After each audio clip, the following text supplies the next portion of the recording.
Hello, I'm Art Sellinger, former two-time national long drive champion with Jamie Sadlowski, two-time ReMax world long drive champion, and much more current than I am. I won my championships more than a quarter century ago, and I've watched Jamie hit golf balls now since he's 15 years old at 5'11", 165 pounds, purely the longest hitter on planet Earth.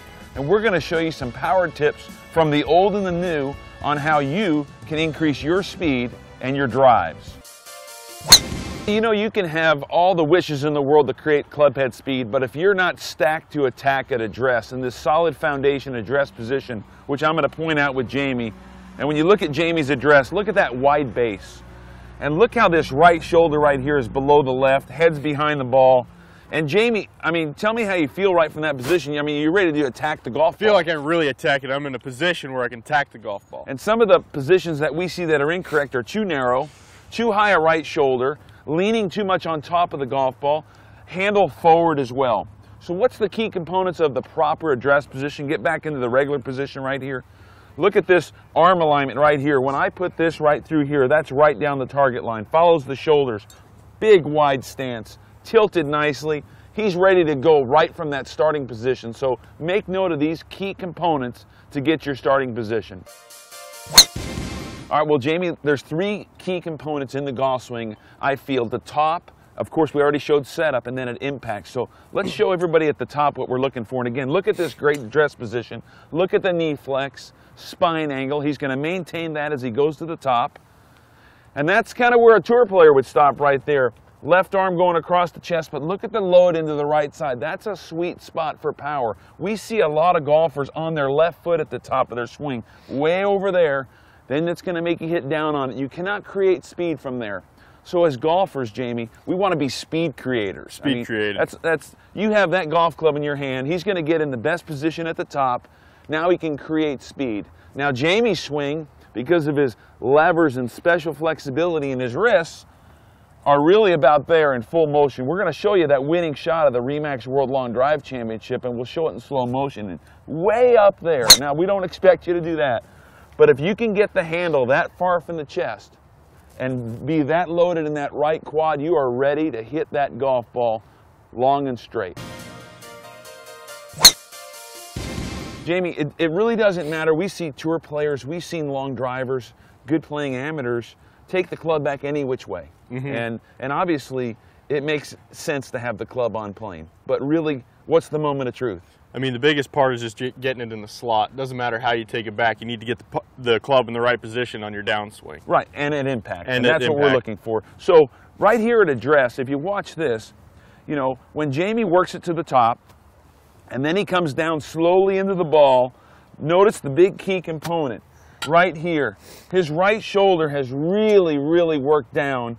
He's got that lag maintained, and then at the point of strike, he is going to be so far behind the golf ball. Still weight coming off that right side, but again, this is the key.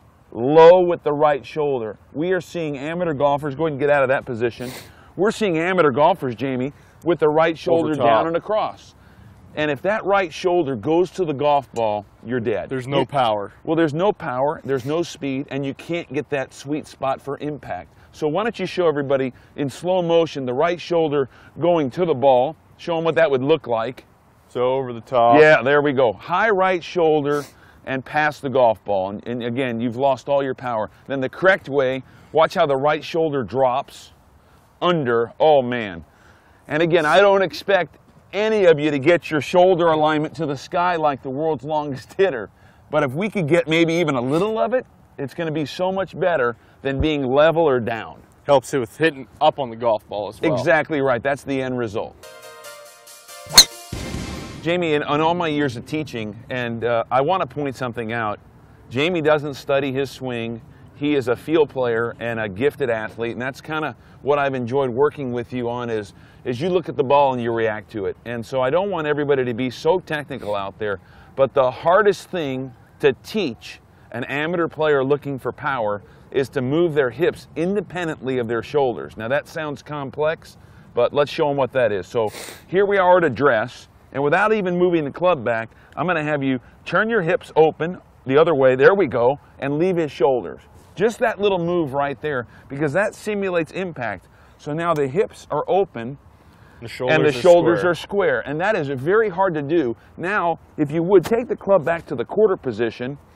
Now do it in slow motion. Move the hips from the quarter position. Move the hips independently and close those from a quarter position. Close the, now turn them with leaving the shoulders there. So look at that right there. I'm actually going to hold the club.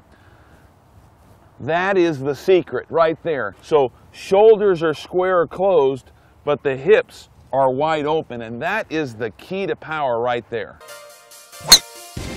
Now, Jamie, taking up on those hips moving independently, I'd like to step in and show what the amateur does, and kind of let you chime in a little bit. We kind of see what's opposite right there.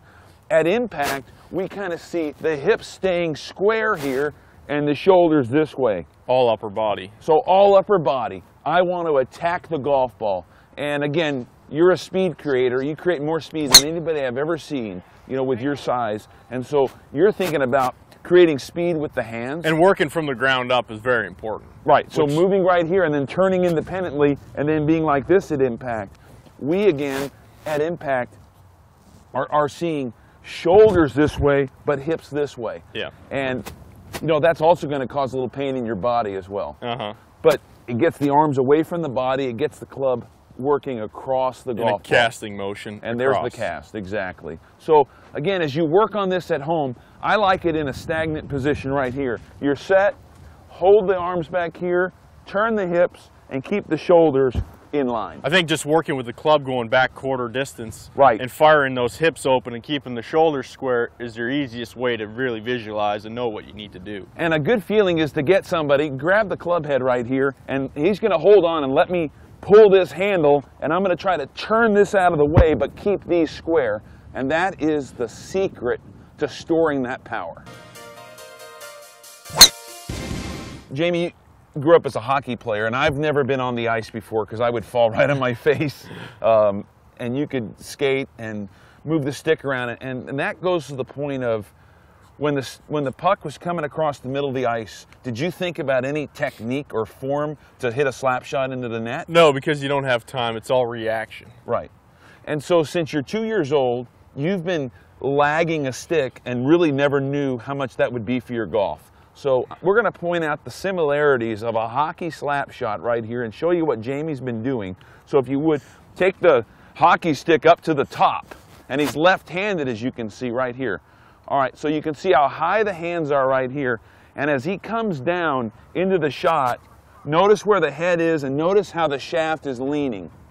And again, the hips are open. And the hips are wide open. So it's the mirror image of what we're looking for in golf, and that's where the lag is. And again, go to the top again. And then he turns through. Look at those hips open and save it back here. So this is going to be a great drill that I'm going to show you here. You can get out of that position. I'd like you to go ahead and grab the golf club split grip and really feel this kind of hockey motion right here where you're saving the hit, increasing the angle. You're going to create some incredible club head speed. Now, we don't want to do what you do in hockey, because in hockey you hit the ground first, you hit the ice first. Break the shaft. Right. And again, so you grew up playing hockey left-handed. Now, show me, could you do a hockey swing right-handed? Show me what that would look like. So really, there it is, the same mirror image right there. And folks, that's why he can create as much speed. He started playing hockey left-handed at 2 years old and played with a straight stick, so both left-handed and right-handed. But that is that angle. That is the money angle right there. That's what we're looking for. Jamie, you, again, playing hockey, growing up, 2 years old, straight stick, both left-handed and right-handed. And then it was time to play some golf in the few months that you had. And I understand you started playing golf cross-handed. Yeah, I probably should have been a lefty, but didn't have the right club, so I kind of made do with what I had, and I began playing cross-handed. Now, what I want you to do is go ahead and grip the golf club here cross-handed. Again, that's left hand low. All right. Make a couple practice swings real slow and soft, and watch the suppleness in the wrists here at the top and how they fold. And there's folding on both sides right there. Do it again one more time. Fold, and then fold right there. So golf is not a rigid game. It can't be. And you can't create speed with a stick because that's really this is a stick in the ball game. Absolutely. So I'm going to have him hit one right here, and you'll really enjoy this. Now, be careful at home trying this, but watch a soft, supple wrist. He just bunted it 320 yards right down the middle. That's unreal. Again, you don't want to be rigid. You need to be soft in your hands to make the club work. So I don't suggest you go hit golf balls cross-handed, but I sure suggest that you practice swing cross-handed. So let's take them through the practice swing one more time. Watch the club fold at the top. Watch how soft those wrists are. And that drill right there is really going to help your wrists create speed. Jamie, when I competed in the National Long Drive Championship, kind of mirrors today. They had a sponsor balloon at the end of the grid, except back in 1986 it was at 350 or 60, and now it's at 460. But the ReMax balloon has stood where you've won 4 championships in your career. And when I talk about the end of the grid, I talk about the finish of the golf swing. So when you're under the gun, tell everybody how important it is for a full finish facing the target and looking beyond the golf ball down that fairway. Yeah, I mean, it's ideal because in order to create that speed, the speed needs to start at the back and work your way through the golf swing. So again, what I try to really work on is the only thing I'm focused on in competition is good balance throughout the golf swing and holding that finish. That way, right, sticking that finish. Stick the finish. Really helps with your ball striking, but again, you need to stick the finish to get your power generated going this way and not leave anything behind. And he just said it right there. So here's the benefit. If you focus on the finish, you're going to accelerate through impact and not decelerate and slow down.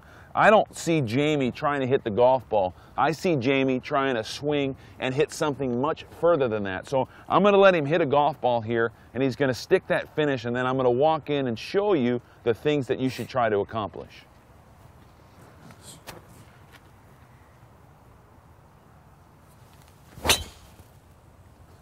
Hold right there. It will be a few minutes before that lands. Now let's talk about the key components. Look how the right shoulder is facing the target. The belt is left of the target, up on the right toe right here, and again, just a complete stuck balance position. And folks, in a practice swing position, if you can get there, you can get off of that right now. Why don't you go hover the club above the tee, and without taking the club back, just go right to the finish. Just, there it is, right there. And notice again how that right knee goes to the left. And I'm going to walk in and do the bad part, because after a couple thousand Pro-Ams, I've seen it. You've seen it all. Well, what I see is everybody's ground focused, Jamie. And when you're ground focused, boy, you're stopping right there, and you're going to hang on this side, and that club's going to be here, and you're tilted this way. And what I noticed about you was right there. Acceleration. Got to accelerate through the ball. And do you feel like you're throwing the club head? No, absolutely not. No throwing of the club head, because you don't want this. You're making good square contact, and do you feel like you're really rotating the big core muscles? Big core muscles are going straight towards the target. That's correct. There's no flip. The club face needs to be square at impact, so you can't flip it. So we want you to focus on the finish, stick the finish, and turn that accelerator down through the golf ball. Well, Jamie, it's about creating speed, whether it's a badminton racket, whether it's a tennis racket, whether it's a baseball bat. And I really think you need an auditory feedback to really hear the sound of the whoosh, and nothing better than the speed whoosh. Great feedback, tells you when you need to release it. So we're going to let him start working the speed whoosh in this drill situation, and I want you to listen where the sound is made, but listen to the whoosh and how that happens. Watch the wrists really unwind, and tell us a little bit as you do this what happens.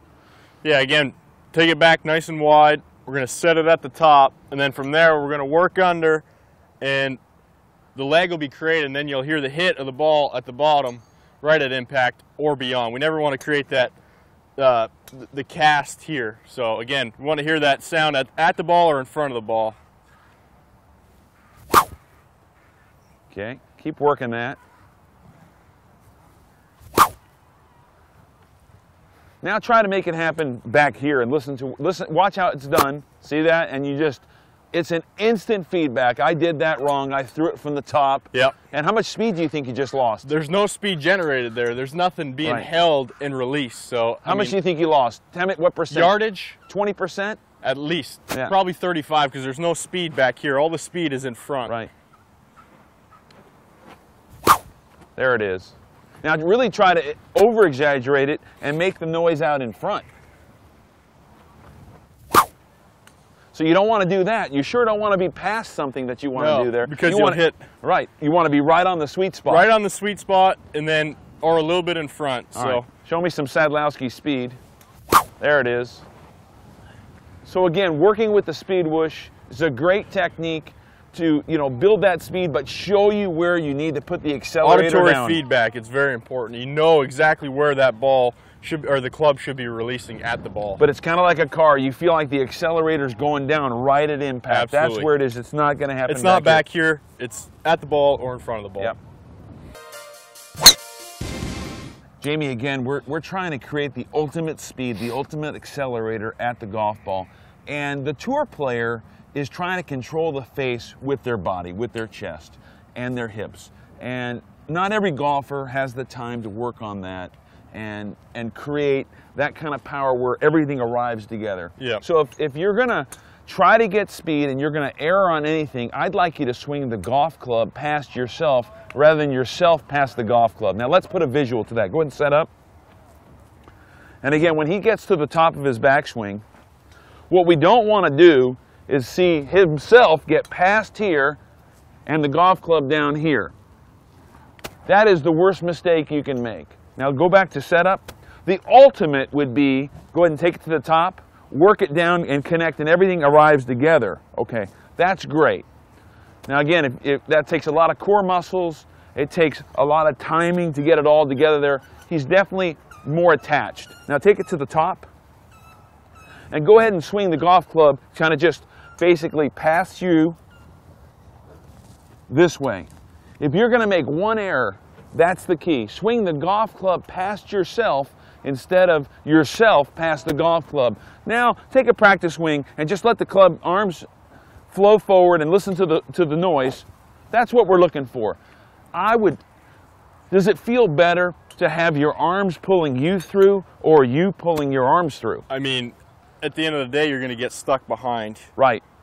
Yeah, if you're not pulling through. If you're past what you want to do, it's already too late. It's too late. Yeah. So work on arm speed, work on wrist creating speed. Go ahead and do that again. Just a general practice swing right here. That's the definition of swinging the club past you. And it's easy. It's very simple. There's nothing rigid. Everything's flowing together. Exactly right. It looked like your lower body flowed nicely. Again, if you're pulling down and you're getting past what you want to hit, you've got no chance. You're past home plate. Yep. And in terms of what you might see in, let's say, youth softball when they're playing t-ball, as soon as the child gets past the ball, they hit underneath it. It's over. They hit underneath it. So try that. I really think that's going to help you get some more arm speed, club speed.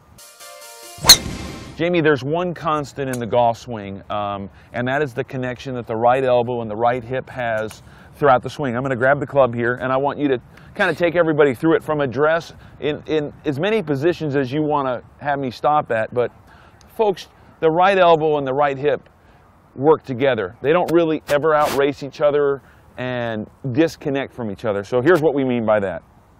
Right elbow pointing at the hip right here. Yep. Now here's that quarter position.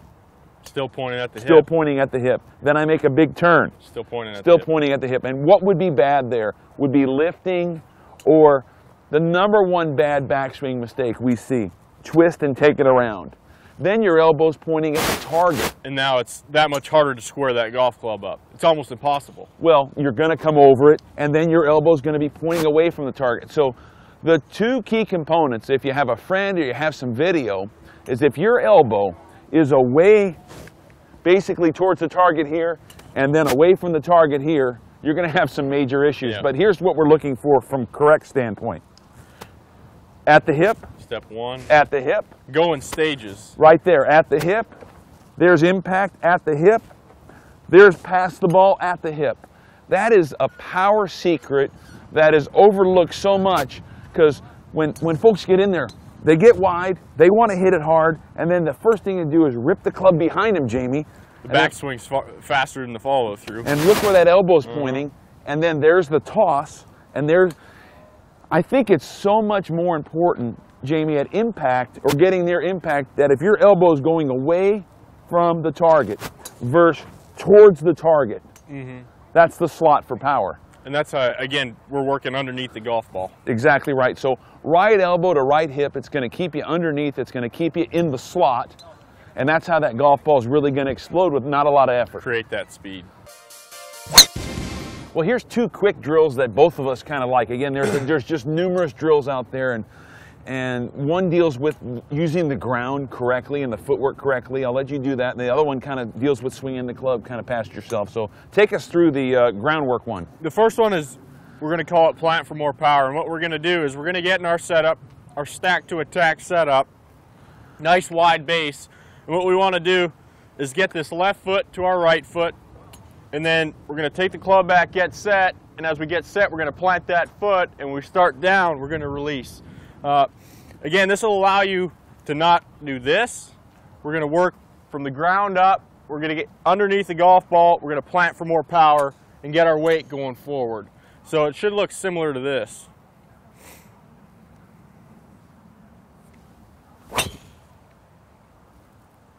And again, always stick that finish, get that chest pointed towards the target.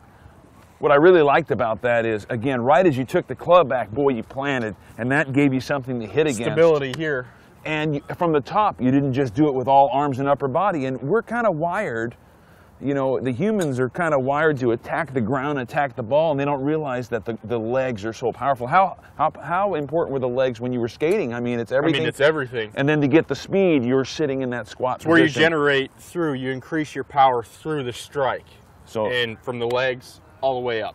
And it also looked like the sequence was helped right there as well. Exactly. So I'm going to step in and show you one right here. We'll get me a golf ball. Got one here. Ooh. All right. Now this one kind of focuses on a tip that we talked about before, was swinging the club past yourself.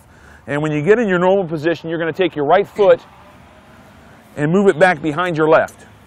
And all you're going to want to do right here is swing that club past yourself. You don't want to come over the top though. You're still going to work kind of underneath, but this is going to teach you again what the arms are supposed to do in the golf swing. So I'll strike one here for you. Work underneath, keep that foot back here. It'll keep it to the inside, won't let you get this way. Should work out pretty good.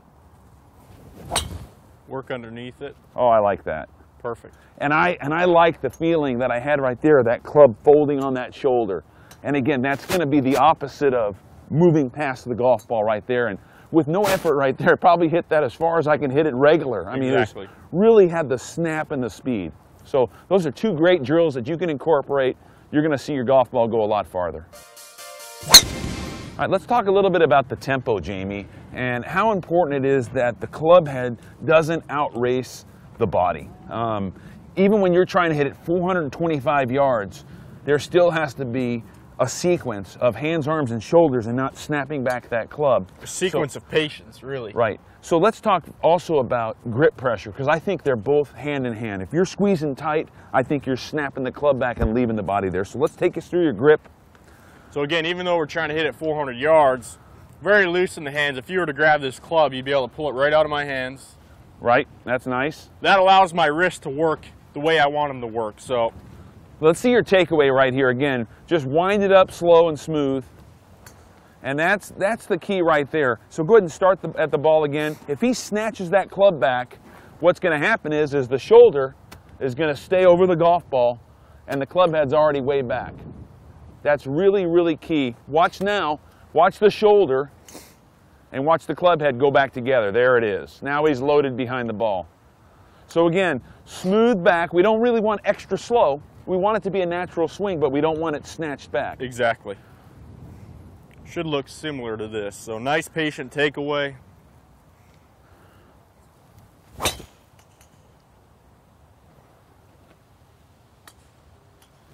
That is far.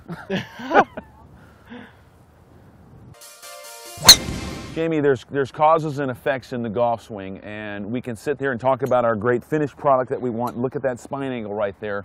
And if the spine angle's maintained in the golf swing, then you'll have a chance to have that sweet impact position. Again, back to the beginning. Sweet address, sweet at the top, and speed position at impact. So let's talk about the spine angle and what we're looking for, and I'll kind of go through this and let you talk about when we see folks straighten up their spine and lift on the way back. Pull up, rigid. And look at the back right here. That's basically inverted. And when our spine goes straight up, the club works too vertical. And the knees straighten, and now there's a lunge at the golf ball from the top. Right, and very rigid. So again, if you're lifting and then you're coming out of this spine angle, again, there's the right leg, there's the back. Now, if we can get here and really just turn and keep that spine angle bent, so you can kind of see this forward bend right here. I'm just taking that bend and keeping it there. Then I have a chance at impact to be even lower. Again, even though people don't understand that golf's an athletic sport, you need to be in an athletic position to maximize what you need to do. Right. Too many people are straight, real rigid. Again, get in an athletic position, get low, get a good base, good foundation, and that'll allow you to keep that spine angle the way it should be. Well said, trying to find the balls of the feet. Not too much on the toes and not sitting back too much. I ask a lot of golfers for knee flex, and I see it this way, and that's the number one mistake, is when the knees are way out over the toes. This is going to cause the spine to lift. That's that lift and chop. So again, if we stay bent, and watch here, I'll get right into the impact. I'm going to strike this one. Watch my spine angle stay here and through, and I'm going to try and maintain it underneath, and that's how I can create speed in the slot.